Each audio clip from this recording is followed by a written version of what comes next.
JB타임즈. 네, 더마카와 함께 시선 집중의 문을 열겠습니다. 어서 오세요. 네, 안녕하세요. 더마카입니다. 오늘도 삐딱선 정신에 입각해서 주요 뉴스 챙겨 드릴 텐데요. 네. 우리 촌철님들에게도 여러 가지 일들이 일어나고 있는 것 같습니다. 김재용 님이 코로나 확진으로 자가격리하면서 시선 집중 대기 중입니다. 아이고. 목은 안 아프신지 모르겠네요. 그러니까요. 네, 유경험자로서 드리는 말씀인데 빨리 쾌차하시기 바랍니다. 그러니까요. 얼른 쾌차하시길 바라겠습니다. 네. 휴가 가신 분들도 많은데요. 1052님, 제주도에 휴가 왔어요. 해변 산책하며 감미로운 제이비 목소리 들으니 행복합니다. 다금바리 회도 드셨나? 근데 이 감미로운 제이비는 김종배 맞으십니까? 뭔 소리예요 또? 네. 궁금했어요. 네. 윤여차님. 부럽습니다. 아무튼. 네. 윤여차님 멀리 경주에 와서 출석합니다. 오. 촌철님들과 종배님 더마카 모두 좋은 날 되세요. 경주 좋죠. 네. 저도 어디라도 가고 싶네요. 네. 휴가 가고 싶다. 그죠? 그러니까요. 네. 박준우님 머릿속이 복잡해서 결국 밤을 샜습니다. 왜요? 그러게요. 왠지 이유를 안 써주셨는데 그 덕에 맨날 제 방으로 봤는데 오늘은 잠도 깰 겸 집중해서 청취하겠습니다. 아니 머릿속이 복잡하면 더 푹 주무셔서 그냥 한숨 돌리셔야 되는데 또 잠을 못 주무시면 어떡하나? 여기까지는 듣고 주무시겠죠? 그래요? 네. 그러니까 여기까지 듣는다는 건 지금 제 목소리가 수면제라도 또 그 얘기하려고 하는 거죠 지금? 아니요. 아니에요? 네. 그럼 내가 지금 그러니까 피해 의식에 사로잡혀 있는 건가요? 잠도 깰 겸이라고 하셨습니다. 네. 네. 넘어가겠습니다. 알겠습니다. AS 타임 가시죠. 네. 어제 국민의힘 권은희 의원이 경찰국 설치와 관련해서 이상민 행안부 장관의 책임을 물어야 한다라고 얘기를 했습니다. 네. 법 위반이 명백하기 때문에 해임 건의가 아닌 탄핵 소추로 가야 한다 입장을 밝혔는데요. 이런 주장에 대해서 이상민 행안부 장관이 직접 답을 했습니다. 네. 들어보시죠. 탄핵은 제가 좀 세게 말씀드리면 이번 경찰국 설치 관련해서 위법한 것이 단 하나라도 누구든지 밝힐 수만 있다면 제가 그건 다 수용을 하겠습니다. 네, 한마디로 말해서 위법한 게 없다. 이제 이 얘기를 이렇게 강하게 한 건데요. 이르면 오늘쯤 경찰국장을 발표할 수도 있다고 합니다. 네. 언론에서 언급된 김순호 치안감을 비롯해서 또 다른 유력 후보로 거론되는 김희중 치안감까지 모두 비경찰대 출신이라는 게 특징이고요. 어제도 짚었지만 이제는 국회 시간인데요. 이상민 장관의 탄핵 소추까지 이어질 수 있을까요? 그러니까 지금 이상민 장관의 얘기는 탄핵소추 해볼 테면 해봐라 이거잖아요. 네. 한마디로 정리를 하면. 그렇죠. 나는 떳떳하다 이거잖아요. 네. 단 하나라도 누구든지 밝힐 수만 있다면 무엇을? 위법한 것을. 그럼 내가 수용하겠다. 네. 근데 위법한 것이 밝혀지는 절차가 법원으로 달려가거나 탄핵소추를 하거나 이거 아니겠습니까? 그러니까 국회의원들은 위법한 것을 이미 밝혔다고 주장을 하는 거잖아요. 네. 정부 조직법이나 경찰법 위반이라고 주장을 하고 있는 거고.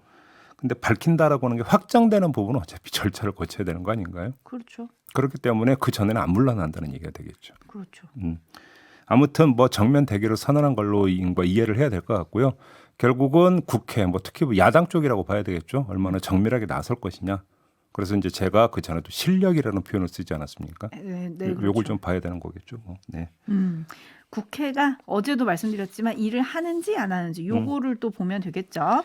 뉴스와 분석이 함께하는 제이비타임즈 오늘 주목할 뉴스들 챙겨드리겠습니다. 첫 번째 뉴스 오디오로 먼저 만나보시죠. 더불어민주당이 당대표 후보 3명을 최종 확정했습니다. 가장 유력한 당권 주자로 꼽히는 이재명 후보, 이른바 97그룹인 박용진, 강훈식 후보가 당권을 두고 겨루게 됐는데요. 우리 더불어민주당이 차기 총선에서 승리하고 다음 대선에서도 이길 수 있도록 전국 정당화를 확실하게 해 나가겠다는 말씀을 드립니다. 사실 관심은 이재명 후보에 맞설 다른 두 후보가 누가 되느냐였는데 박용진, 강훈식 후보가 대항마 후보가 됐습니다. 두 후보 모두 서로 단일화를 추진하겠다고 밝혔는데요. 단일화대에서 시, 중, 일, 관 열려 있었고 적극적이었기 때문에 광훈식 의원과 함께 커다란 스크럼 짜서 이번 전당대회 대이변회장으로 만들도록 하겠습니다. 고생한 분들이 많기 때문에 저의 거취와 저의 단일화 문제를 저 혼자 통화로 끝낼 수는 없다고 생각합니다.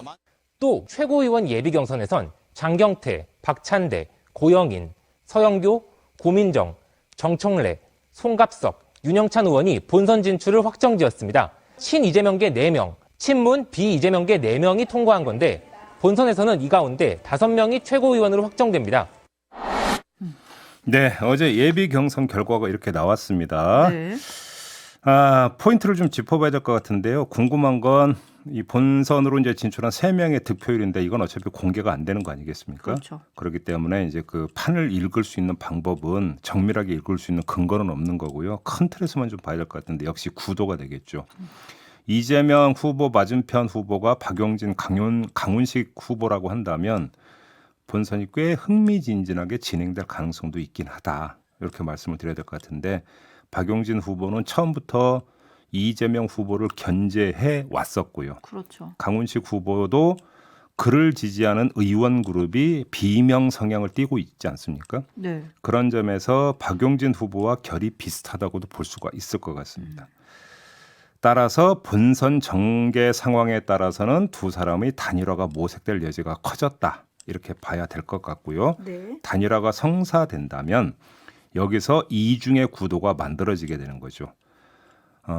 이재명 대 비명 구도가 하나가 있는 거고요. 또 한 가지는 이재명 대 97 구도가 형성이 되는 거 아니겠습니까? 여기서 첫 번째 구조, 즉 비명 구도를 재볼 수 있는 단서가 있는데 어제 예비 경선 결과에서 나온 게 바로 최고위원 예비 경선 결과 아니겠습니까? 그렇죠. 뭐 간단히 정리하면 친명 넷, 비명 넷 이렇게 된다는 거 아니겠습니까? 네. 그러니까 친명 대 비명이 상당히 팽팽한 균형을 이루고 있다. 전체 분포를 놓고 보면 뭐 이 점은 박용진, 강훈식 두 후보의 단일화가 성사된다면 비명 파워가 꽤 셀 수도 있음을 의미하는 것이다. 오. 일단 이렇게 봐야 되겠는데 다만 본선에서는 선거인단이 예비 경선과는 좀 다른 부분은 있죠. 네. 예비 경선은 중앙위원 70%, 여론조사 30%인데 이제 본선은 뭐 대의원, 권리당원, 일반당원, 국민 여론조사 이렇게 나눠져 있기 때문에 물론 선거인단이 좀 다른 부분이 있지만 큰 틀에서는 그렇다. 이 말씀을 좀 첫 번째로 드려야 될 것 같고요. 네. 두 번째, 이 97그룹을 통한 세대 교체 구도 이거의 관전 포인트는 활성화 여부일 것 같습니다. 무슨 이야기냐? 세대 교체론이 뜨겁게 타오르느냐 마느냐 바로 이 부분일 것 같은데 제가 볼 때는 두 후보가 이재명 후보의 사법 리스크만 건드려서는 이게 아마 타오르지 않을 것이다. 왜 그러냐면 그거는 계속 이재명 프레임이 작동이 된다는 얘기거든요. 그러면 이재명 프레임이 아니라 세대 교체 프레임을 가동을 시켜야만이 이게 이제 불길이 타오를 수가 있는 것이죠. 네. 그러면 세대 교체의 이유와 세대 교체가 가고자 하는 방향이 분명하게 각인이 돼야 되는 거 아니겠습니까? 그러면 거기에 맞는 가치와 노선을 담은 정책 컨텐츠가 확실하게 제시가 돼야 되는 것이죠. 그게 뭐냐? 그리고 과연 그것을 부각시킬 수 있는 것이냐? 이게 포인트가 될 거라고 봐야 됩니다. 네. 지금 일단 포인트를 짚어주셨는데 어대명이냐 대이변이냐 일단 1차 관전 포인트는 강훈식 후보와 박용진 후보의 단일화 여부입니다. 밥하기 싫은 여자님이 단일화 될까요? 저는 안 될 것 같아요 라고 해주셨는데 네. 될까요? 제가 볼 때는 설령 단일화가 된다 하더라도 금방은 안 될 거다. 아, 왜 그러냐면 박용진, 강훈식 후보 두 분, 이 얘기들 혹시 기분 나쁘실지 모르겠지만 어떻게 찾아온 기회인데 조기에 단일화가 되어버리면 한 사람은 무대 뒤로 사라지잖아요. 그러면 자신의 체급을 올릴 수 있는 이 천재일우의 기회를 그냥 날려버리는 거지 않습니까? 단일화가 그렇게 되더라도 네. 체급을 최대한 끌어올린 다음에 단일화를 할 거다. 그렇기 네. 때문에 조기 단일화는 분명히 없을 거다. 이건 말씀을 드려야 될 것 같습니다. 그리고 8.28 전당대회이기 때문에 아직 시간이 좀 있죠. 네. 그래서 좀 분위기를 무르익게 한 다음에 할 수도 있다. 뭐 이런 생각이 또 들기도 하네요. 제이비 얘기를 듣다 보니까. 3702님, 민주당 후보님들 너무 서로 헐뜯지 마시고요. 상생할 수 있는 묘안을 좀 찾아주세요. 라는 의견 주셨고 윤종훈님은 지금은 말뿐이 아니라 행동할 수 있는 당대표가 필요합니다. 라는 의견 주셨고요. 김진선 님도 민주당도 내부 총질 빨리 끝내고 이제 국민 공감받는 야당으로 탄생해 주길 바랍니다. 라고 해주셨는데 네. 그래서 또 중요한 게 지금 새로운 콘텐츠다 이 얘기를 해주셨잖아요. 제이비가. 이재명의 사법 리스크 외에 새로운 가치와 노선 등 당신과 민심을 흔들 새로운 콘텐츠가 부상을 할 거냐. 네. 요게 지금 관전 포인트라고 꼽아주셨는데 그거를 좀 오늘 확인할 수 있을 것 같아요.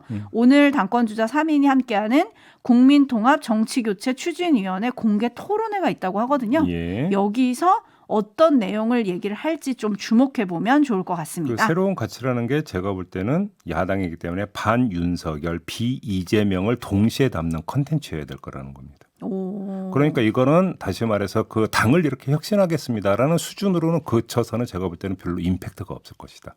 문제는 제가 당 대표가 되면 국민들의 삶에 있어서 이러이러한 부분에 집중해서 어떻게 가겠다라고 하는 거기서 윤석열 정부의 국정기조와 차별화하는 부분들이 분명히 각인이 돼야 될 거라는 것이죠. 네. 일단 1차 관문은 지났기 때문에 얼마나 또 바람을 일으킬지 한번 지켜보도록 하고요. 네. 제이비타임즈 다음 주목할 뉴스는 어떤 건가요? 윤석열 대통령이 어제 정조대왕함 진수식에 참석하기 위해서 탑승한 비행기 안에서 권성동 원내대표를 비롯한 국민의힘 의원들과 티타임을 가졌다고 하지 않습니까? 네. 이 자리에서 텔레그램 대화 파문에 대한 대화가 오갔고 윤석열 대통령은 당과 정부가 다 같이 잘하자 이렇게 말했다고 하는데요. 또 권성동 원내대표에게 직무대행으로서 업무를 잘 해나가서 당과 정부가 다 같이 잘하자 이렇게 당부를 했다라는 보도가 있었습니다. 그래서 윤석열 대통령이 권성동 원내대표에게 힘을 실어준 거 아니냐 이런 해석이 지금 지배적인데 그렇게 보면 됩니까? 일단 여기까지는 당연한 이야기라고 봐야 되는 게 한번 생각해 보세요. 윤석열 대통령이 권성동 원내대표에게 무슨 책임을 물을 수 있습니까? 왜 텔레그램 대화를 노출했느냐? 이건 좀 너무 궁색하지 않나요? 파문의 핵심은 그 대화 내용이잖아요. 네. 그리고 대화 내용의 핵심은 윤석열 대통령의 이준석 대표에 대한 평가잖아요. 내부 총질하는 당대표. 그렇죠. 즉 윤석열 대통령 본인이 평가의 대상에 오른 상태에서 누구에게 책임을 묻고 말고 할 게 어디 있느냐. 이런 얘기가 성립이 되는 거고요. 네. 그리고 이 소식을 전한 게 JTBC인데 JTBC는 티타임에서 텔레그램 대화 파문이 단순한 해프닝이란 걸 전제로 대화가 오갔다 이렇게 보도를 했거든요. 그럴 수밖에 없는 것이 그렇게 의미 삭감을 해야 그냥 넘어갈 수 있는 거 아니겠습니까? 근데 책임을 물어버리면 이 문제를 또 스스로 키우는 것이 돼버리잖아요. 오히려 별거 아닌 일로 그냥 그렇죠. 이렇게 스무스하게 넘어가자. 그리고 그런 거다. 여기까지가 제가 앞서 1단이라고 했는데 네. 근데 좀 약간 기상기록 간밤에 지금 그러니까요. 배현진 최고위원이 오늘 최고위원 회의에서 사퇴를 선언하면서 비대위로의 전환을 요구할 거다. 네. 지금 이런 그 보도가 소식이 나왔습니다. 간밤에 또 전해졌어요. 네. 그러면 이것은 배현진 최고위원의 단독 결정이냐? 아니면 이런 결정을 내리는데 또 무슨 어떤 힘이 작동을 했느냐? 이게 또 이제 중요한 관심사가 되는 거거든요. 그렇죠. 만약에 그러니까 이 그 단독 결정이 아니라고 한다면 지금 기류가 또 그게 아니라는 이야기가 되는 거니까 네. 조금 전에 전해드린 이야기는 이거는 상당히 상반된 이야기가 돼버리는 거거든요. 어떻게 정리를 해야 될지는 잠시 후 이철규 의원과 인터뷰에서 한번 좀 물어보도록 하겠습니다. 네, 떠오르는 윤핵관이죠. 이철규 의원님께 여쭤보도록 하고요. 앞서서 TV조선은 어젯밤에 그런 보도를 하기도 했습니다. 대통령실 정무수석이 당의 비대위 체제 전환에 대해서 뭔가 의견을 구하거나 전달을 했다 이런 얘기도 있었거든요. 그래서 그게 진짜 사실인지 너무너무 궁금하기 때문에 그 점을 좀 확인하는 인터뷰가 됐으면 좋겠다. 네. 기대를 하고 시선 집중하겠고요. 한편으로 이 대화에 등장하는 강기훈이라는 분 계시지 않습니까? 네. 요 분을 둘러싼 논란도 지금 커지고 있습니다. 지금까지 나온 뉴스를 종합하면 이런 것 같아요. 이 강기훈이라는 사람은 대통령실 기획비서관실 행정관이고 2020년 총선 당시 자유의 새벽당 대표를 하면서 박근혜 전 대통령 탄핵에 중국 공산당이 개입했다고 주장하거나 같은 해 11월 23일에 문재인 정부가 북한에 원전을 건설해주는 방안을 검토했다는 조선일보 기사를 공유하면서 청와대가 간첩이 있다는 설이 진실에 가까워진다고 주장하는 등 극우 성향을 보여온 사람. 이렇게 정리를 해야 될 것 같습니다. 네. 자, 그래서 바로 이제 이런 논란이 불거지니까 대통령실 관계자가 뭐라고 했냐면 어떤 한 사람을 극우, 극좌라고 평가하는 것은 매우 위험하며 누구도 그것을 단정적으로 말할 수 없다. 예를 들어 사형제에 극도로 찬성하는 사람이 동성애에도 극도로 찬성할 수 있다. 그 사람은 극우인가 극좌인가 이렇게 반문을 했다는 거 아니겠습니까? 네. 이런 주장을 좀 어떻게 평가해야 될까요? 제가 볼 때는 그 이 대통령실 관계자의 말이 그러니까 일정 부분 맞는 부분이 있습니다. 한 사람이 100% 순도 100%의 보수 성향을 가지고 있고 또 순도 100%의 진보 성향을 가지고 있는 건 아니라고 하거든요. 그러니까 대체로 진보이지만 특정 사안에 대해서는 보수적 태도로 보이는 경우도 있고 정반대의 경우도 있다라는 것이죠. 네. 대통령실 관계자는 바로 그 점을 그러니까 강조를 한 것 같은데 저는 그 이야기는 맞는 이야기라고 생각을 해요. 하지만 이건 한 자연인의 사상의 영역 문제고요. 특정 개인이 자신의 사상과 거기서 비롯된 의견을 공적으로 표출하고 공적으로 행동하면 그때는 얘기가 달라지는 거죠. 그렇게 공적으로 행동해서 공적으로 표출한 것 자체가 평가의 잣대가 돼버리는 거잖아요. 지금 이야기하는 거 바로 이 부분 아니겠습니까? 네. 이걸 좀 갈라서 봐야 되는 거죠. 대통령실이 사람을 채용을 할 때 세평 조회라는 것도 하지 않습니까? 네. 바로 그게 이런 기준에 입각해서 이루어지는 것 아닌가요?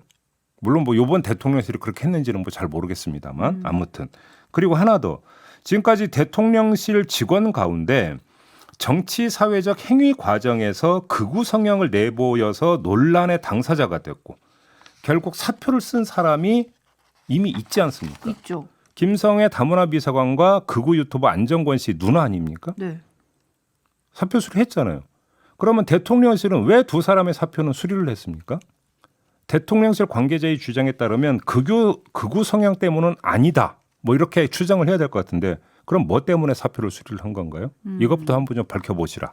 이 말씀도 함께 드리겠습니다.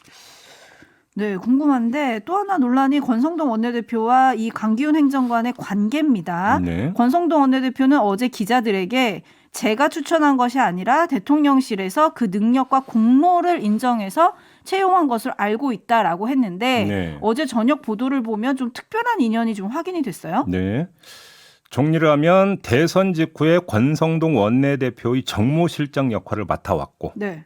권성동 대표가 대통령 특사단으로 필리핀에 갈 때 함께 했던 것으로 확인이 됐다고 이제 KBS가 또 보도를 했거든요. 네. 근데 내가 추천한 건 아니라고 또 권성동 원내대표는 이야기를 했잖아요. 얘기했죠. 그럼 이거 어떻게 정리를 해야 되는 겁니까? 그러니까요. 어떤 능력을 인정해서 채용했는지. 그러면 네. 같이 일을 하긴 했는데 추천은 안 했고 근데 같이 활동한 거에 대해서 대통령실에서 눈여겨보다가 그 점을 높이 사서 그럼 발탁을 한 겁니까? 그러면 눈여겨서 그러니까 그 높이 산 그 행동 성과가 뭡니까? 저도 그게 궁금하고요. 더 궁금한 건 강기훈과 함께 그 뒤에 쓰려고 했던 말이 무엇이었는지. 그거 그러니까 딱 나왔을 때 제가 말씀을 드렸잖아요. 그게 너무 궁금합니다. 근데 뭐 어차피 안 나와 있으니까 알 수가 없는 거고요. 네, 근데 이게 또다시 대통령실 채용 논란으로 이어질지 좀 이것도 좀 지켜봐야 될 것 같고요. 이것도 궁금한데 이것도 이철규 의원이 아실지 잠시 후에 물어보도록 하시죠. 뉴스와 분석이 함께한 제이타임즈 다음 주목할 뉴스는 어떤 건가요? 민경욱 전 의원이 인천 연수구 선관위를 상대로 국회의원 선거 무효 소송을 제기한 바가 있었습니다. QR코드 전산 조작이 있었고 사전투표와 당일 투표에서 선거인 수와 투표 수가 일치하지 않는다라는 근거를 내면서 이거 조작 아니냐 이런 의혹을 제기했고 소송까지 간 건데요. 재판 과정에서 이 재판부가 QR코드도 분석을 했고 재검표도 진행을 했지만 조작 증거가 나오지를 않았다고 합니다. 결국 대법원 2부가 어제 선거의 공직선거법 규정에 위반된 위법이 있다거나 그에 관한 증명이 이루어진 것으로 봐야 한다는 민경욱 전 의원의 주장은 받아들일 수 없다. 이렇게 최종 판단을 내렸습니다. 그럼 이제 끝난 거죠? 정리가 다 된 거죠? 대법원 2부라고 제가 말씀을 드렸으니까 끝났죠. 네. 자, 사법 절차는 모두 끝났습니다. 하지만 민경욱 전 의원이 순수히 뭐 받아들여질 것 같지는 않습니다.